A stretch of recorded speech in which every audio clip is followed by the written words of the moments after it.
My name is Darcy Ingram. I was 32 years old when my father threw my 8-year-old daughter out into a thunderstorm. That's how longs. My daughter sat in a storm drain before someone found her. 3 hours of rain striking her face, wind cutting through her jacket, and thunder shaking the concrete beneath her body. She was 8 years old. She weighed 52 pounds, and my father opened the door and pushed her outside it like she was a stray dog that had knocked over the trash. He did it because of a lie told by her 10-year-old cousin. A lie my parents never questioned, not even for a second. Because questioning it would have meant admitting the truth about who they had been protecting all along. What happened in that hospital room 3 hours later, and what my father said when he saw me sitting beside her bed, changed everything. But what none of them knew was that I had already made the call that would end their world as they knew it. Welcome back to Quiet Drama Stories. This is where we share real stories about the moments that test your family and the quiet strength it takes to protect the people you love most. If this story speaks to you, drop a comment and be sure to subscribe. I joined the Army at 18, not because I loved the idea of uniforms and salutes, but because it was the only door my father couldn't close. Ray Ingram had a very clear picture of what his daughter was supposed to be: married young, living close to home, grateful for everything he provided, and silent about everything he didn't. My sister Jenna fit that picture perfectly. She married Derek Walsh at 21, had Tyler at 22, and moved into a house 10 minutes from my parents. My father smiled at her wedding, like he had just won the lottery. I chose ROTC, then Officer Candidate School, then a logistics commission, out of Fort Campbell, Kentucky. With every step I took farther from home, my father's silence grew louder. By 24, I was a first lieutenant managing supply chains for a brigade. By 25, I was pregnant. The father, a civilian contractor named Marcus, left when I was 6 months along. No forwarding address, no phone call, just an empty apartment and a note that said, "I'm not ready." I had Lily alone. I raised her in base housing, on meal plans, and with every scrap of leave I could manage to collect. My mother called once a week. My father called once a month. And whenever they did, the question was always the same. "When are you coming home, Darcy?" I never answered that question the way they wanted, but I always answered the Lilies. "Where are we going next, Mommy?" "Wherever the Army sends us, baby. And we'll make it work." I was good at making things work. I nodded. What I wasn't good at was seeing what happened when I wasn't there to watch. When I received orders for a 9-month rotation in Kuwait, I had 72 hours to finalize my family care plan. Every military parent knows that form. It's Department of Defense standard. You designate a caregiver. You sign custody paperwork. You leave your child with someone you trust. Then fly halfway around the world hoping you made the right choice. My parents volunteered before I even asked. My mother called the morning after I told her about the deployment. "She's our granddaughter. Of course, we'll take her." I remember feeling relieved. Lily would be living in a house with a yard, in a school district rated 8 out of 10, with 2 grandparents who had already raised 2 children of their own. The alternative was my Army buddy's wife, a woman Lily had only met twice. The decision seemed obvious. I signed the family care plan designating Ray and Connie Ingram as Lily's temporary legal guardians. I arranged an automatic transfer of $1,200 every month into their checking account. Childcare, groceries, school supplies. My father never mentioned the money, not once, and I later learned he never told Jenna about it either. Jenna's son Tyler was already practically living at my parents' house. He had a bedroom there, a toothbrush in the bathroom, and a drawer filled with clothes. When Lily arrived with her suitcase, my mother put her in the guest room, the one with the pull-out couch and no curtains. Tyler had a room with baseball posters and a nightlight shaped like a rocket. Lily had a couch that folded out. I didn't know that then. Lily never told me. And when I asked my mother if Lily was settled in, she said, "She's adjusting just fine." That was the first lie. It wouldn't be the last. The night before I deployed, I sat on Lily's bed in our base housing apartment and pulled a small card from my pocket. Her military dependent ID. Her picture was on the front. My name was printed underneath, and an emergency contact number was on the back. I clipped it into the inside pocket of her backpack. "What's that for?" she asked. "This tells anyone who finds you that you belong to me. No matter where I am, no matter how far away I am, you show someone this card and they'll call your mom." She ran her fingers over the plastic. "Even if you're in another country?" "Even then." She was quiet for a moment. Then she said something that should have stopped me cold. "What if Grandpa gets mad again?" "Again." I set down the water bottle I had been packing and looked at her. "What do you mean, again?" She picked at the edge of her blanket. "Nothing. He just gets loud sometimes." "Loud how?" "Like when Tyler breaks something, and Grandpa thinks I did it. He yells, but then Grandma says it's fine." I knelt in front of her. "Has Grandpa ever scared you?" She shrugged. An 8-year-old shrug, the kind that means yes, but doesn't have the words for it yet. I filed it away. I told myself I would watch more carefully from overseas. I told myself I would ask my mother about it. I told myself my father was strict, not dangerous, and that Lily was safe. I was wrong about one of those things. And by the time I figured out which one, my daughter was sitting in a storm drain 4 blocks from my parents' house. I kissed her forehead. "I'll call you every week. I promise." "Promise?" "I promise." I kept that promise. My parents didn't keep theirs. Kuwait was hot, flat, and 18 hours ahead of Tennessee. My workdays ran 12 to 14 hours, managing supply routes for 3 forward operating bases. I scheduled my video calls for 6 o'clock in the morning, local time, noon back home, because that was Lily's lunch break at school, except the calls never happened at school. My mother insisted on hosting them from the kitchen. "Better Wi-Fi," she said. But after the second week, the real reason became obvious. Connie was always in the frame, standing behind Lily, adjusting the camera angle and smiling. "How's school, baby?" "Fine." "What did you do today?" "Stuff." "Are you and Tyler getting along?" Pause. "I don't know." She used to talk for 20 minutes straight, about the caterpillar she found, about the girl in her class who could burp the alphabet, about the bird that landed on the playground fence. Now she answered, in single words, and looked past the camera, like she was waiting for permission to leave. I tried asking my mother directly. "Is something going on with Lily?" "She seems different." Connie waved her hand. "She's adjusting. All kids do this when their routine changes. She just needs time. Can I talk to her alone next time?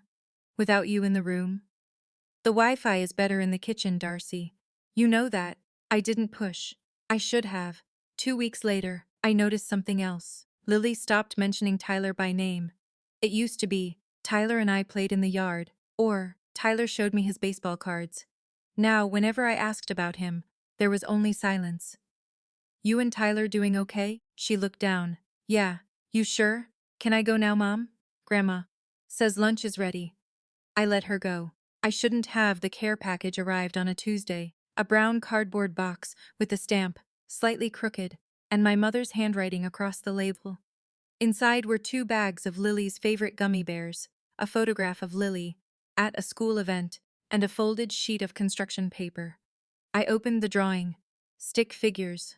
On the left side of the page there was a tall man, a woman with curly hair, and a smaller woman holding hands with a boy. They were all grouped together, smiling, drawn in bright crayon colors, red, yellow, blue. On the right side stood one figure, small, no smile, brown hair, standing alone, no one touching her. At the bottom, written carefully in a child's handwriting, were the words, "My family." I sat on my bunk and stared at it for a long time. My daughter had drawn herself outside her own family. I called home immediately. My father answered. His voice had that edge it always carried when I called during his evening shows. "Is Lily there?" "She's upstairs." "What do you want?" "I got a drawing from her." She drew the family, and she put herself off to the side alone. Silence, then a grunt. "Kids draw nonsense. Darcy, don't read into everything." She drew everyone else holding hands. She drew herself standing by herself. "She's fine. Your mother takes good care of her. Maybe if you were here instead of playing soldier across the ocean, your daughter wouldn't draw sad pictures." He hung up. I pulled out a small notebook I kept inside my footlocker, the kind with a hard green cover and an elastic band. I wrote the date. I wrote down what he had said. I wrote what the drawing showed. Then I folded the drawing and slipped it into the breast pocket of my uniform. It stayed there for 4 months. Against my chest. Against my heart. I started paying attention to the details I had been missing. Small things. Things that added up. Lily's school had an online portal with parent access. I could see attendance records, teacher notes, and after-school pickup logs. I checked it every morning before my shift. Tyler Walsh. Picked up by Ray Ingram every day at 3:15. Car pickup lane, like clockwork. Lily Ingram. Enrolled in the after-school program. Pickup at 5:30. A different parent was listed as the emergency contact. My mother. Not my father. He hadn't even put his name on Lily's file. I called the school office. The receptionist was kind. Lily is doing well academically. She's quiet, though. Very quiet. Does someone pick her up? She's in the extended day program. Her grandmother picks her up around 5:30, sometimes closer to 6. Tyler left at 3:15. Lily waited 2 more hours every day. Tyler's birthday was in October. I saw the photos on Jenna's social media. 15 kids, a bounce house in the backyard, a cake shaped like a baseball diamond. My parents smiling behind a table full of presents they had paid for. Lily's birthday came in January. My mother texted me one picture. Lily, sitting at the kitchen table with a store-bought cake. No candles, no friends, just my mother standing behind her, and a paper plate, holding a slice of yellow cake. I called my mother that night. Why was Lily's birthday so different from Tyler's? We already spent a lot this month, Darcy. And Lily didn't want a big party. She's 8. What 8-year-old doesn't want a party? Tyler lives here full-time. Lily is temporary. Temporary. She used that word like it was simply a fact, not a knife. But it cut just the same. And I knew right then that inside my parents' house, my daughter was a guest. Tyler was the grandchild. I sat down at the communication station at 0300 and typed a hardship reassignment request. 2 pages, single-spaced, facts only. Military regulation allows early return when the conditions of a family care plan change materially. I cited documented concerns about my designated caregiver's treatment of my dependent child. I attached the school counselor's contact information, the pickup log discrepancy, and a scanned copy of Lily's drawing. My commander, Colonel Barrett, read it the next day. He called me into his office, had me sit down, and said, "Ingram, is your daughter safe?" "I don't know, sir. And that's the problem." He signed the request that afternoon and sent it up the chain. Then I called Captain Elena Rivera, JAG. We had served together at Fort Sill 3 years earlier. She owed me a favor for covering her supply audit when her kid got sick. "Rivera, I need legal advice. Off the record for now. Talk to me. My parents are my designated caregivers for Lily. I think there's favoritism, maybe neglect. I need to know my options." She didn't hesitate. "Document everything. Screenshots, school reports, dates. If this becomes legal, you want a paper trail that starts before the incident, not after. There hasn't been an incident. Then you're ahead of the curve. Stay there." I spent the next 2 months building a file. Every phone call logged, every drawing scanned, every text from my mother saved in a folder on my laptop labeled family. I didn't tell my parents I was requesting an early return. I didn't tell Jenna. I didn't tell anyone except Rivera and Colonel Barrett. 2 months of paperwork. 2 months of waiting. And then, 3 weeks before my reassignment came through, Tyler told the lie that changed everything. I trusted my parents with the most important person in my life. And for 2 years, I missed the signs that my daughter was becoming invisible inside her own family. If you have ever had that gut feeling that something was wrong, but couldn't prove it, stay with me. Drop a comment and let's keep going. Tyler Walsh had been lying about Lily for months. I just didn't understand the full pattern until later. The first lie was small, a broken television remote. Tyler threw it against the wall during a tantrum over a video game. When Ray stormed into the living room, Tyler pointed at Lily. She dropped it. Lily said she hadn't. Ray told her to stop making excuses and sent her to her room. The second lie involved cookies. My mother baked a batch of snickerdoodles for Tyler's classroom party. Half the tray disappeared overnight. Tyler told Connie that Lily had eaten them after dinner. The truth was that Tyler had given them to his friend from across the street. My mother never asked Lily for her side. She only said, "You need to learn some self-control." The third lie was worse. Tyler told his teacher that Lily had called him a name during recess. The teacher separated them for a week. When the school counselor investigated, no witnesses could confirm Tyler's story. But the separation had already happened, and Lily spent that week eating lunch alone. Every time, the pattern was the same. Tyler spoke. The adults believed him. Lily denied it. The adults dismissed her. My mother once told Lily, "Don't be a tattletale. Nobody likes a child who makes up stories." So Lily stopped telling anyone anything. She drew instead. I learned most of this from the school counselor, Mrs. Patterson, who had been meeting with Lily once a week since November. Lily trusted her because Patterson never interrupted her drawings. She simply sat and waited.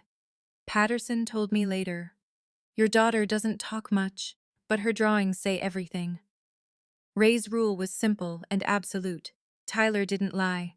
And anyone who said otherwise became the problem. My mother had a pearl necklace she treated as though it were made of moonlight. It had belonged to her mother, and before that to her grandmother. 3 generations of Ingram women had worn it at weddings, christenings, and milestone birthdays.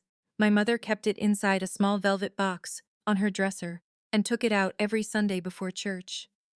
One Sunday in February, during a family dinner I wasn't there for, my mother brought the velvet box from her dresser to the table. She opened it in front of Tyler. "This belonged to your great-grandmother," she said. "Someday, when you are older, I'll pass it down to you." Tyler's eyes widened. He reached for it, and Connie let him hold it.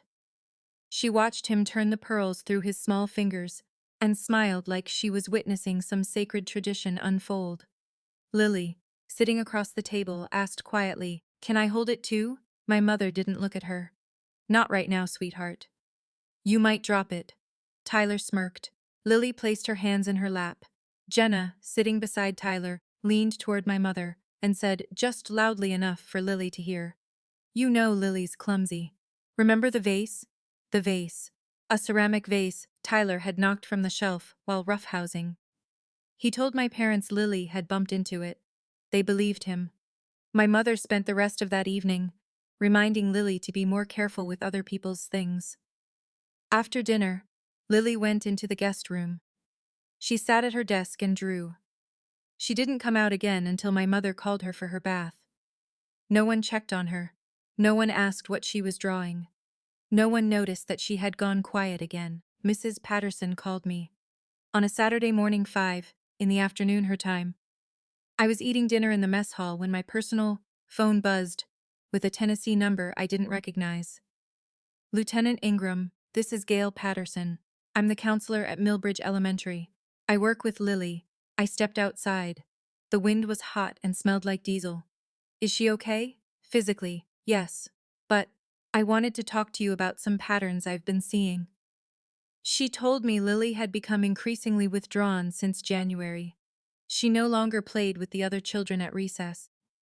She sat in a corner of the cafeteria and drew. She flinched when adults raised their voices near her. Then Patterson said something that made me grip the railing so tightly. My knuckles turned white. She told me her grandfather says she's not a real Ingram. I closed my eyes. The heat pressed against my face. "He said that?" Those were her exact words. She said he told her that real Ingrams don't steal and don't lie. Not a real Ingram. My father had said those words to me the day I told him I was enlisting.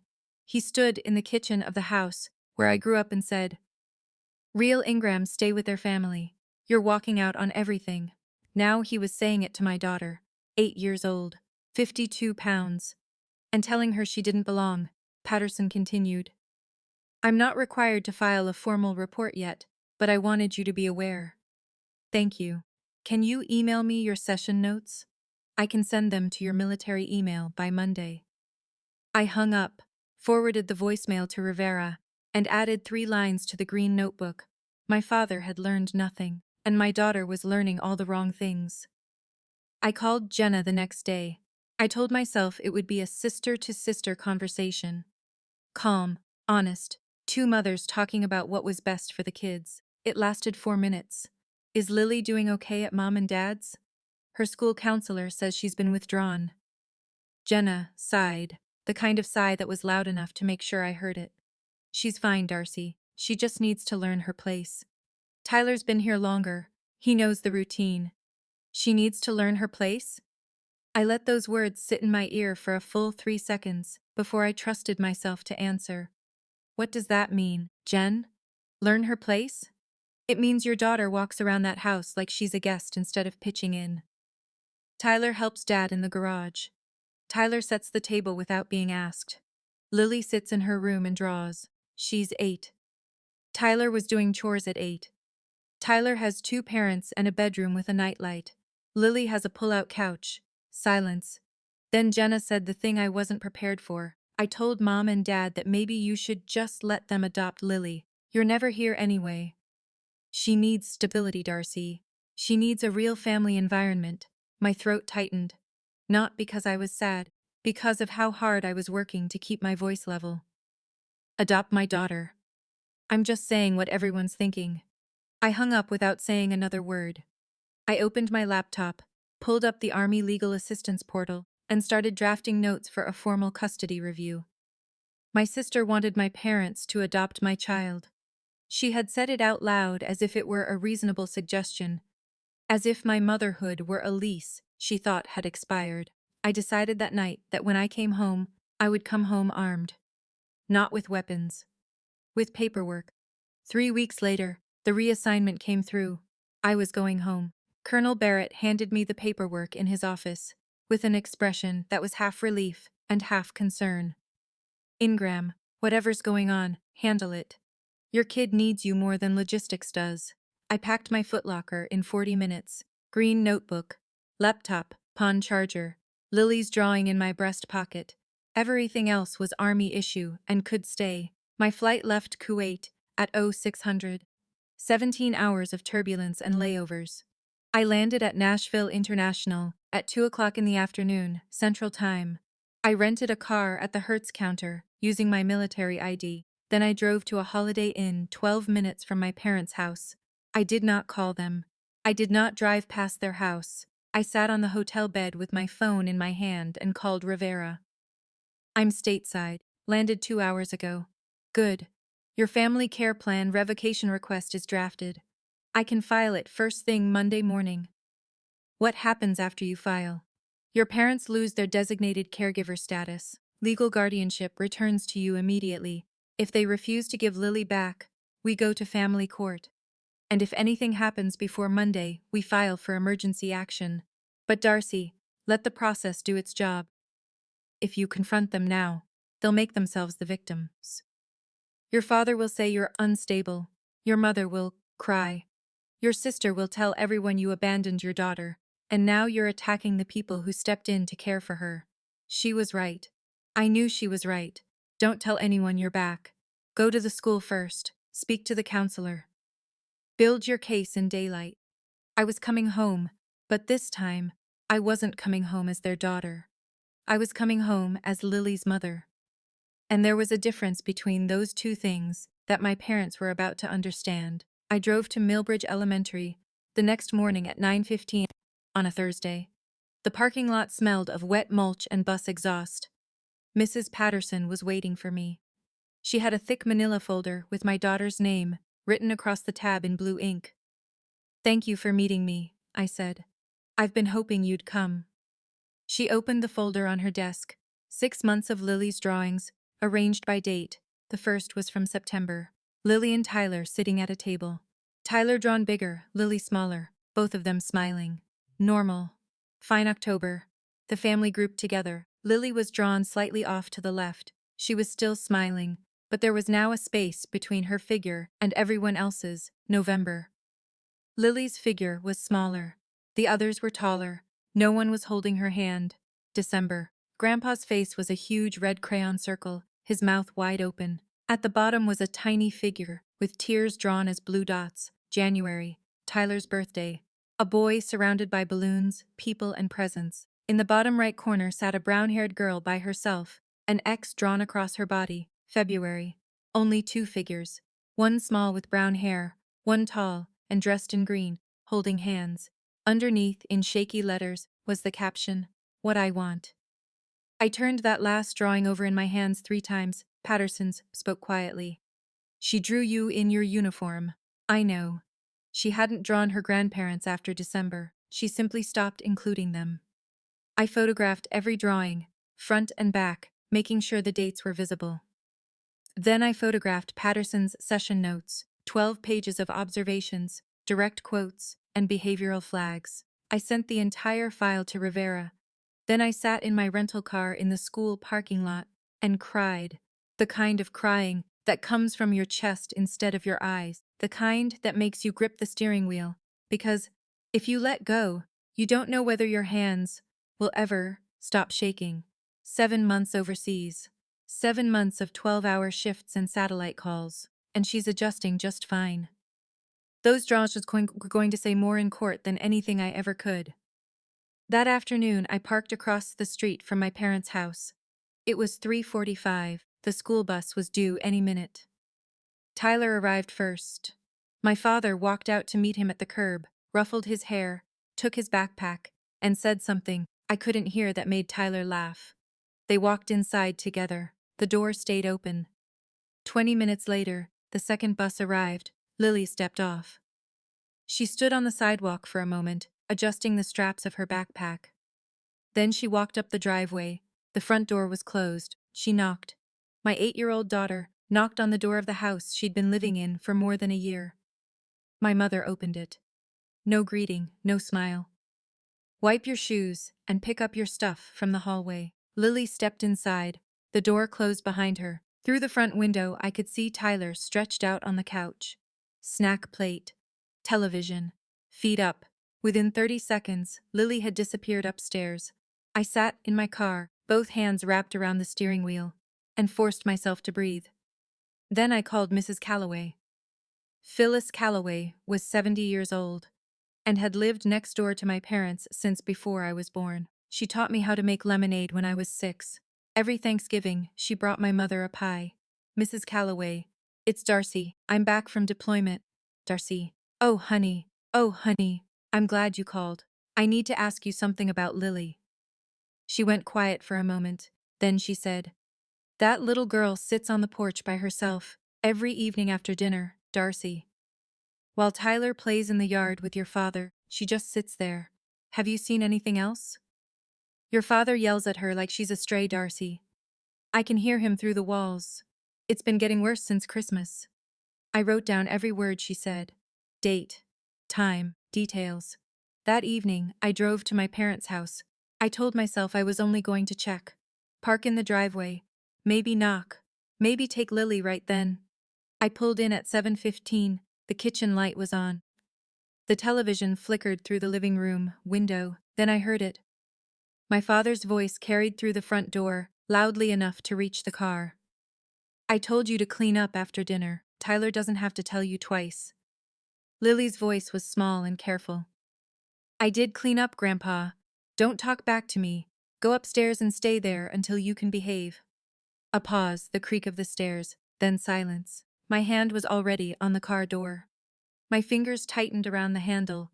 Every part of me wanted to walk up those steps, open that door, and carry Lily to the car, without saying a single word to my father. But Rivera's voice was louder than my anger. "If you confront them now, they'll play the victim. You need the system on your side." I closed my eyes and pulled my hand away from the handle. I backed out of the driveway, drove 4 blocks, and pulled over. That was the hardest 3-point turn I'd ever made in my life. I called Rivera from the hotel parking lot. "File the family care plan revocation first thing tomorrow. I want it on record. Done. I'll have the paperwork submitted by 0900. Rivera. What if something happens before then? Then you call 911, and you call me. In that order." I sat in the hotel room that night, staring at the ceiling. 9 hours until morning. 9 hours until paperwork. 9 hours of trusting that nothing would happen. But I didn't have 9 hours. Because the storm came that night. This is what happened inside my parents' house that evening. I learned the details later from Tyler's interview, from Mrs. Calloway, and from my mother's own tearful confession. Around 8:30, my mother went upstairs to put on the necklace she planned to wear with her church outfit the next morning. She opened the velvet box on her dresser. She searched the bedroom, then the bathroom, then the hallway. Then she went downstairs and started pulling open drawers in the kitchen, the living room, and the front closet. "Ray, my necklace is gone. I can't find it anywhere." My father stood up from his recliner. "What do you mean, gone? It's not in the box. It's not on the dresser. I've looked everywhere." Tyler was in the living room. He watched the panic build for about 90 seconds. Then he walked over to my father. "Grandpa, I saw Lily put something in her backpack earlier after school. She was being sneaky about it." My father didn't ask a single follow-up question. He didn't ask Tyler what exactly he'd seen or when it had happened. He went straight to the guest room, picked Lily's backpack up from the floor, and unzipped it. The pearl necklace was inside. Tyler had placed it there that afternoon while Lily was upstairs doing homework. He'd taken it from the velvet box, carried it to the guest room, slipped it into the front pocket of her backpack, zipped it shut, and gone back to watching television. He was 10 years old. He knew exactly what would happen. My father's face turned a shade of red I'd only seen once before. The day I told him I was joining the army. "Lily, get down here now." She came down the stairs in her pajamas, barefoot on the hardwood, her hands hanging at her sides. She had no idea what was coming. The storm had been building since sundown. By 8:45, the rain was blowing sideways. Wind gusts rattled the gutters and sent tree branches scraping across the roof. A March thunderstorm in Tennessee. The kind that turns streets into rivers and knocks out power lines. Inside the house, my father held the pearl necklace in one hand and Lily's backpack in the other. "You stole this from your grandmother's dresser." "I didn't, Grandpa. I didn't take it. It was in your bag. I don't know how it got there." He threw the backpack onto the floor. 2 years I've put up with this. 2 years of your attitude. You're lying. You're sneaking around." My mother stood behind him, clutching the necklace against her chest. She said nothing. She didn't defend Lily. She didn't ask a single question. Jenna arrived 10 minutes later. My parents had called her. She walked in, saw Lily sitting on the bottom step, and folded her arms across her chest. This is what happens when a child doesn't have structure. I've been saying it for months. Tyler stood in the living room doorway. He didn't speak. He picked at his fingernails and watched. My father leaned toward Lily. "You have anything to say for yourself?" "I didn't do it, Grandpa." He straightened, looked at my mother, looked at Jenna, then turned back toward Lily. "Tyler said he saw you. Your grandmother is heartbroken, and you're sitting here lying to my face." Thunder cracked outside. The kitchen window shook. Lily pressed herself against the stair railing and pulled her knees against her chest. She didn't cry. She just became very, very still, the kind of still an 8-year-old learns when the adults around her have become unpredictable. And then my father said the words that put my daughter in the hospital. He stood over her on the stairs, Jenna behind his right shoulder and my mother behind his left. "I've had enough of you." His voice filled the hallway as though it owned the walls. 2 years of your behavior. The lying, the attitude, the stealing. "I didn't steal anything, Grandpa." Tyler doesn't lie. It came from his mouth the way scripture comes from a preacher. Double it, final, unquestionable. Tyler doesn't lie. The sun rises in the east. Water is wet. And Tyler doesn't lie. My mother touched my father's arm. "Ray, maybe we should." He pulled his arm away. "No, I'm done. She needs to learn what happens when she disrespects this family." Jenna spoke from behind him. "Dad's right. This has gone on way too far." Tyler, still standing in the doorway, said nothing. He pressed his back against the frame and picked at the skin around his thumbnail. "A nervous habit." The kind a 10-year-old develops when the lie he told starts becoming bigger than he'd planned. My father bent down, grabbed Lily's backpack from the floor, and shoved it into her lap. You want to act like you don't belong here? Fine. Lily looked at him. Then she looked past him toward my mother. Connie's eyes were wet, but her mouth was pressed into a flat line. She didn't move, didn't reach for Lily, didn't step between them. Then Lily looked at Jenna. Jenna unfolded her arms only long enough to check her phone. My daughter looked at every adult, standing in that hallway. Not one of them looked back. My father walked to the front door. The sound of the rain filled the house. The second he turned the handle, the wind shoved the door open farther than he intended. He didn't close it. He simply pointed outside. Get out. I don't need a lying granddaughter. Those words left his mouth at 8:53 on a Thursday evening in March. The rain was coming down so hard that it bounced off the porch steps. The wind had already broken a branch from the maple tree in the front yard. The temperature had fallen 14 degrees in the previous 2 hours. Lily stood up from the stairs. She didn't argue. She didn't scream. She picked up her backpack, slid her arms through the straps, and walked toward the door. She was wearing pajamas. Cotton pants covered in little stars, and a long-sleeved shirt that said Future Scientist. No shoes, no jacket, no phone. She stepped through the doorway, and the rain hit her immediately. Within seconds, her hair was plastered against her face. My father slammed the door behind her. Next door, Mrs. Calloway was rinsing her dinner plate when she heard the door slam. She looked through her kitchen window and saw a small figure walking down the sidewalk. In the rain, wearing pajamas, bare feet slapping against wet concrete. She grabbed her phone. 911. There's a child walking alone outside in this storm. She just came out of the house next door. Inside my parents' house, my mother sat down at the kitchen table. She held the pearl necklace in both hands and stared at it. Ray, maybe we should let her back in. She'll catch a cold. She'll come back when she's ready to apologize. Jenna put on her coat. I need to get home before the roads get bad. Tyler, let's go. Tyler didn't move immediately. He stood in the doorway, staring at the closed front door. He remained there for about 5 seconds. Then he followed his mother into the garage. Nobody went after Lily. Nobody checked the porch. Nobody looked through the window. My daughter walked 4 blocks through a thunderstorm before she found a storm drain, large enough to crawl inside. She sat there hugging her knees, holding her backpack over her head until the flashing blue and red lights found her. The officer who found her was Gutierrez, the patrol officers, responding to Mrs. Calloway's call. He drove the route 3 times before his flashlight caught the reflection from Lily's backpack inside a concrete drainage. Opening 4 blocks from my parents' house, Lily was trembling so violently she couldn't speak.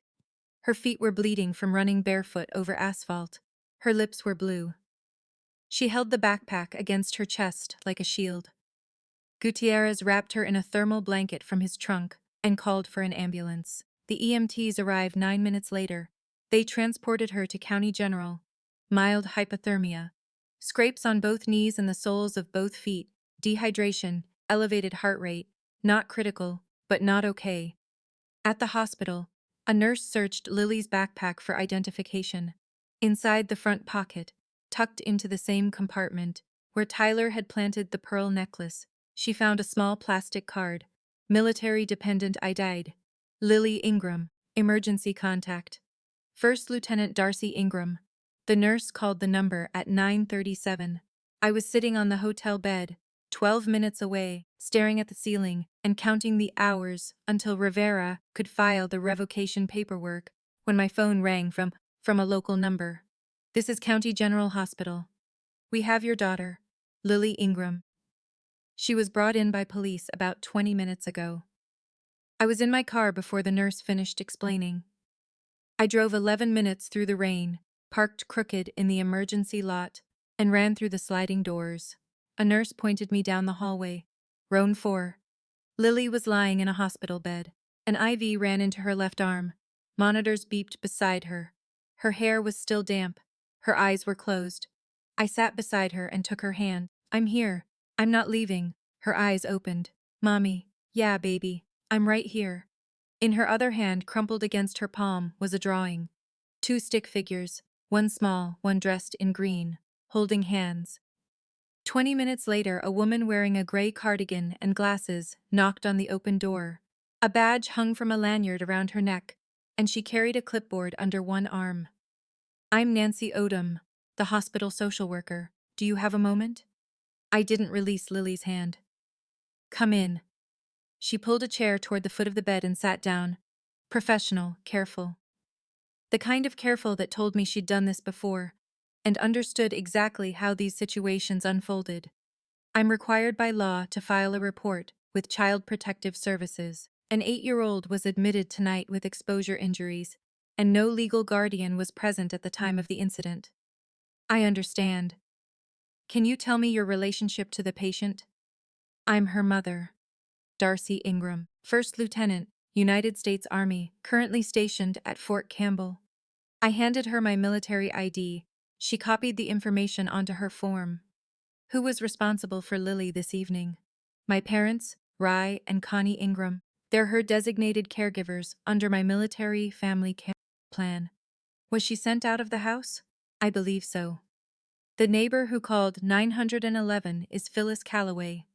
She lives next door. She can confirm what she saw. Nancy wrote for a full minute without raising her head.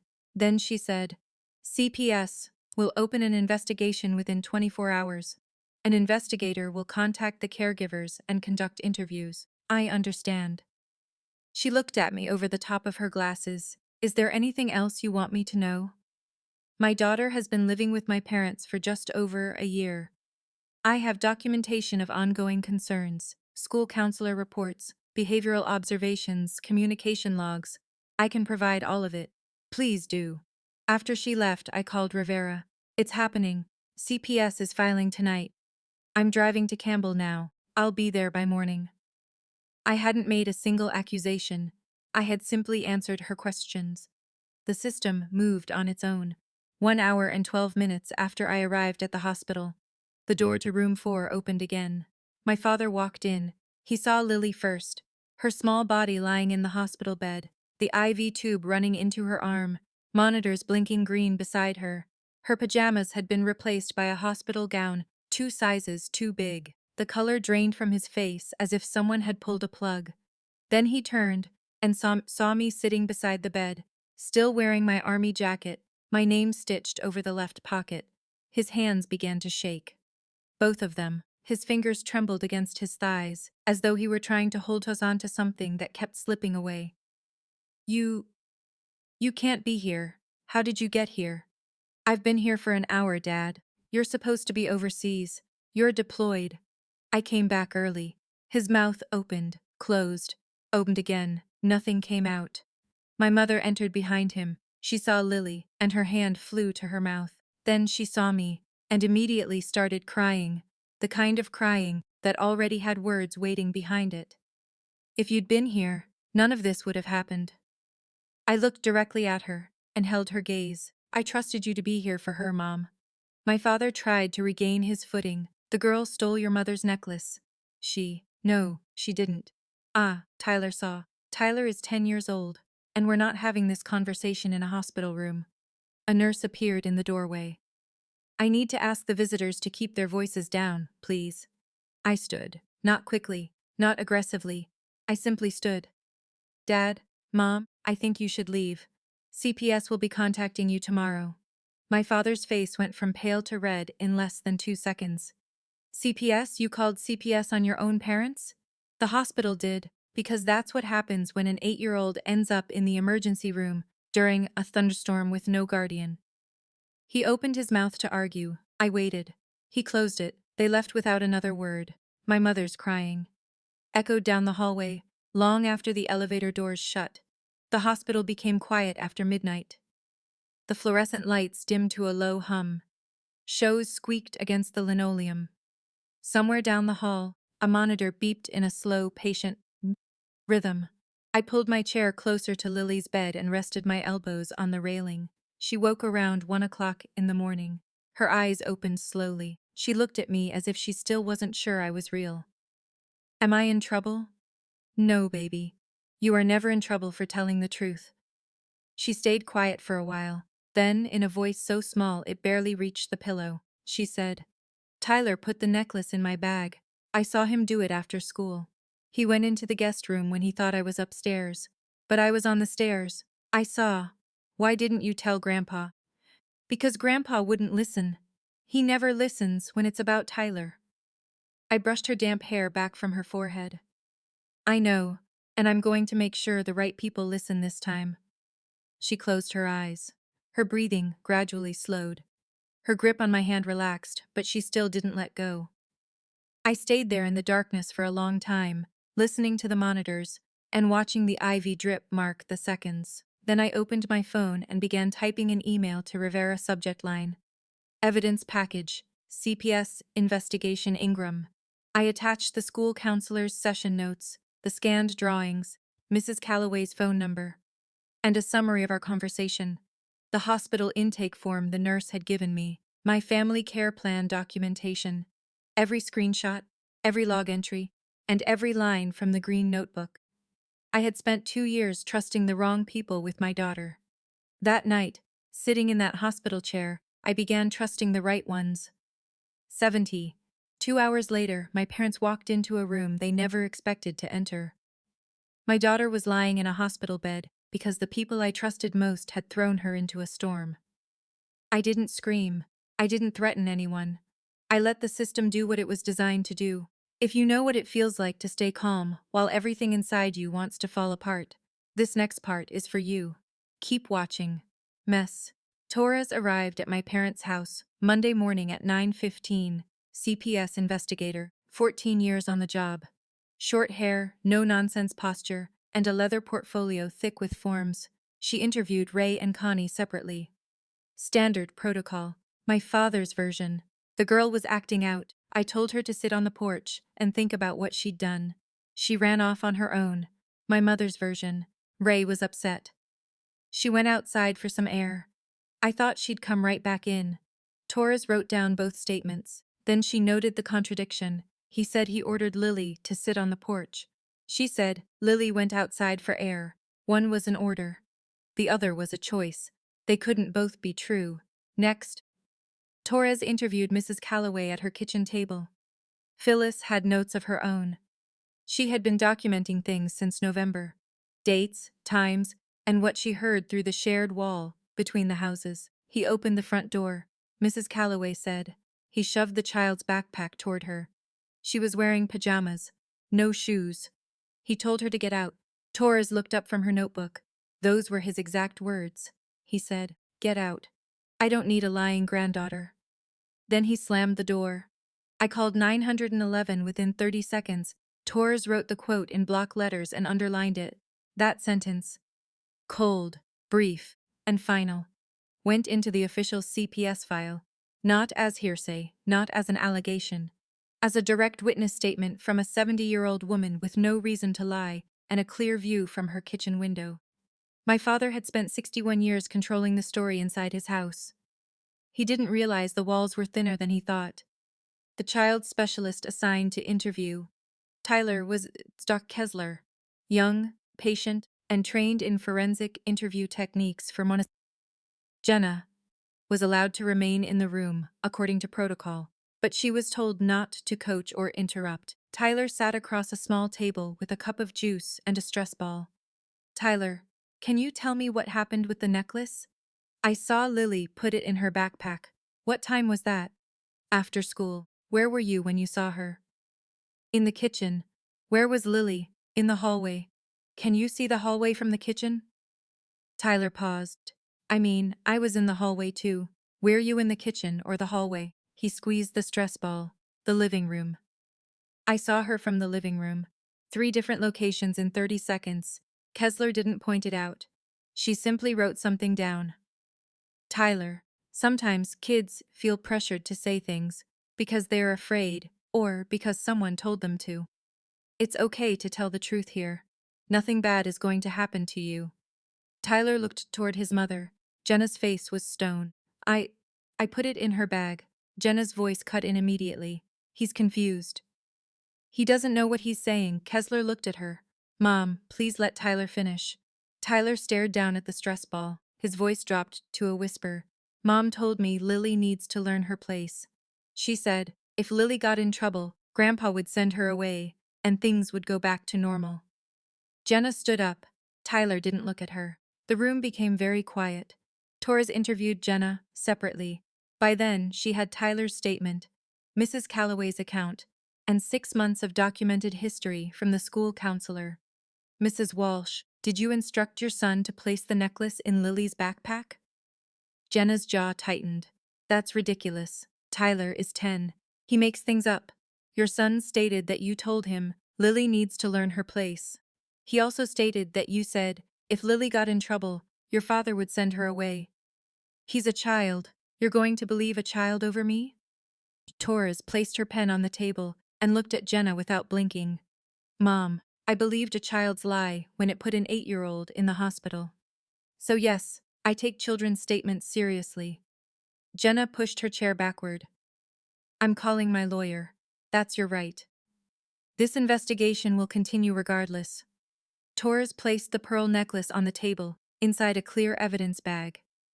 It had been recovered from Lily's backpack at the hospital and catalogued by the responding officer. This necklace was planted in an 8-year-old girl's bag by a 10-year-old boy, who was instructed to do it by his mother.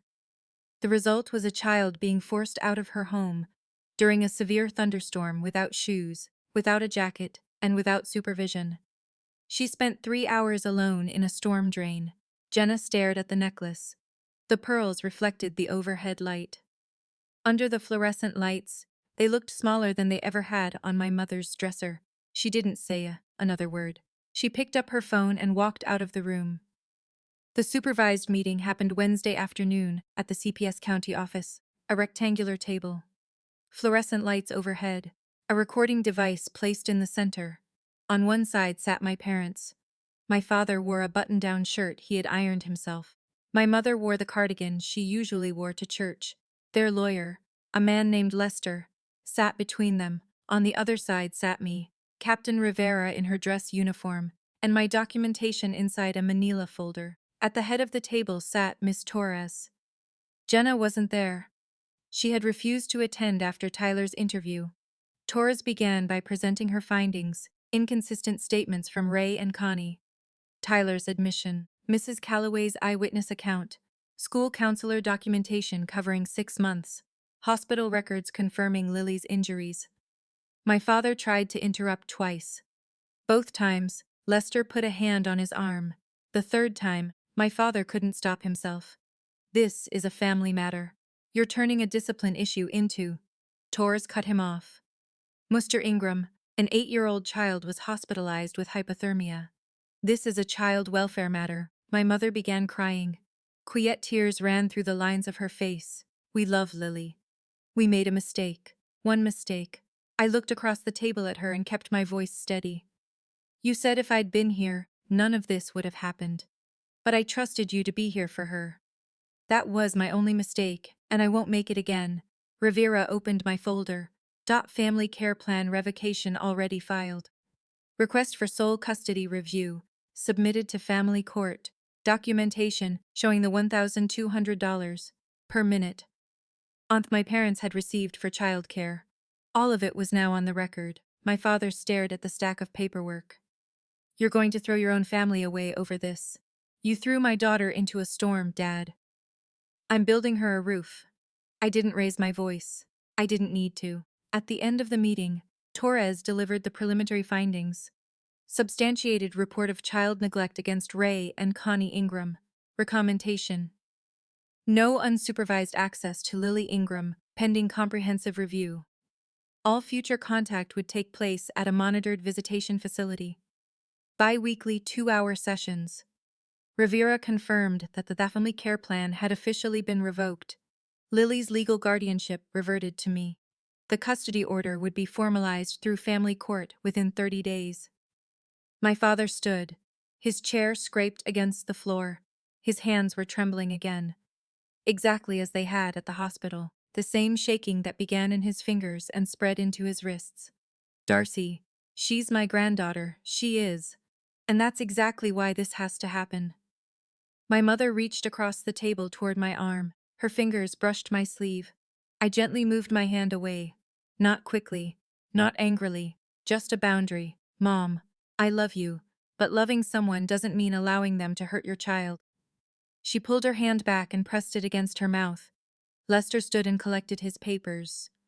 He looked at my parents with the expression of a man who knew his clients had no defense. He shook Torres's hand, nodded toward Rivera, and guided Ray and Connie toward the door. My father stopped in the doorway. He turned around and opened his mouth, then his eyes moved toward the table where all the paperwork remained. The revocation, the custody request, the witness statements, the hospital records. Then he closed his mouth. He walked out without saying another word. My mother followed him. The door clicked shut behind them. I walked out of the CPS office and into a hallway that smelled like floor cleaner and burnt coffee. Lily was sitting in the lobby. Rivera's paralegal, a young sergeant named Kim, had been reading her a book from the waiting room shelf. Something about a dog that had lost its bone. Lily looked up when she heard my footsteps. She slipped off the chair and ran toward me. Her arms wrapped around my waist. She pressed her face against my jacket. Are we going home? Yes, baby. We're going home. She pulled away slightly and looked up at me. Our home. Our home. I took her hand. Her backpack hung from one shoulder. I could see the edge of her military dependent ID card still clipped inside the pocket.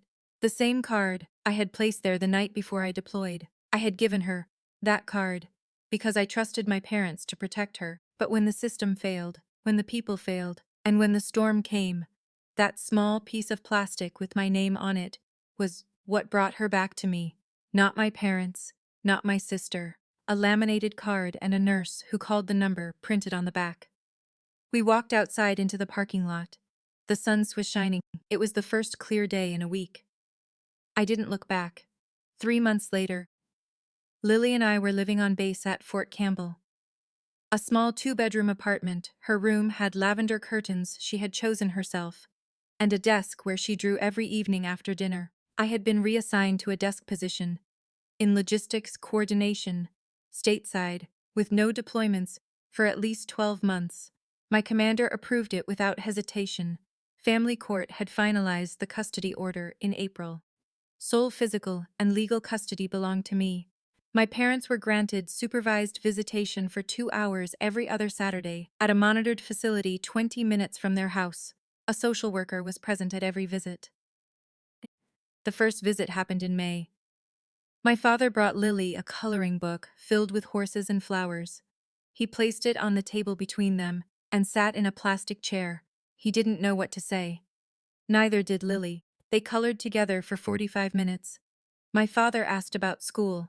She told him about her art class. He didn't raise his voice. He didn't mention Tyler. He didn't mention Jenna. He didn't mention the necklace or the storm. When the 2 hours ended, he stood. I'll see you in 2 weeks, Lily. Okay, Grandpa. He walked outside to the parking lot and sat inside his truck for 10 minutes before driving away. I know because the social worker told me. Jenna hadn't contacted me since the CPS meeting. Derek, her husband, returned from his oil rig rotation and had to be told the entire story. They enrolled Tyler in counseling as required by CPS. In June, Tyler sent Lily a handwritten note. I'm sorry I lied about the necklace. I hope you're not mad. Lily asked if she had to respond. I told her it was her choice. 3 days later, she wrote back. It's okay. I hope you're doing better. My mother called every Sunday evening. The conversations were brief. How is Lily? She's doing well, Mom. Can I send her something? You can send it to our address.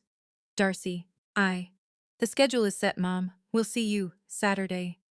My father's hands still trembled whenever he saw Lily at the visitation center. I didn't know whether it was guilt, fear, or something he still didn't have a name for. But every other Saturday, he sat in that room for 2 hours, and he never raised his voice. He never called her a lying granddaughter again. Not once. I used to believe protecting my daughter meant making sure she had a roof over her head, food to eat, and people around her. I was wrong. Protecting her meant making sure the people around her deserved to be there. And when they didn't, it meant having the courage to be the person who finally said enough. Not with screaming, not with revenge, just with the truth. A stack of paperwork. And a mother who finally came home. That is my story. One storm, one lie, and one mother who came home just in time. If this reminded you that protecting your child is never overreacting, share it with someone who needs to hear it. Thank you for being here. Drop a comment, hit subscribe, and I'll see you in the next.